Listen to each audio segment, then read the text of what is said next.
Ka jingya day energy jong ka India menta kala rung ka jingya kendo ka bae apdeng ka jingya kan at ha Middle East bat ka jingkiw dor jong ka oil bat ka gas ha ka pertai. Kat kum ka jingya thu jong ka telong kubor ka India kala Kyntait ya ka jingterwa jong ka Russia manpoi LNG ne liquefied natural gas na ki project ki bahap hapo ka jingkang shnong jong ke United States. Watla ke India kadang Thied bun pha ya ke Russian crude oil na du ke jingya ther ha Ukraine henry ke LNG kalong ke bapher namar ka pae ban puri ni pen kala jingya lenti. Ke expert ki ong ba ke LNG ka sha pai ngor bha ling ba satellite tracking bat ki jingya da shipping system kumta lada ka cargo ka wan na project ba sha sanction kala ban sha ithu kloi. Kawai ke Russian LNG tanker ke bami na Portovaya plan ha Baltic Sea laong ba kala thmu banwan cha India henry hadin ka India kala kanrandi no na ka jingthiet.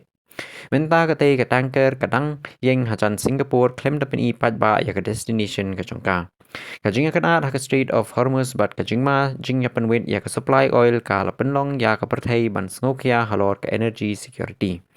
Ka Russia ka nget ba ka India kan don kam bha ya ka jingarap energy ka pathamai henry ki company India ki danglong ki bahusiar bha ban open khen ya ki sanction jong ka US. Ka India menta kadang persyang ban penne ya ka jingya dai bat ka Russia henry ya ka ju ka por ban om ya pher jingya sngo jingmut bat ka US.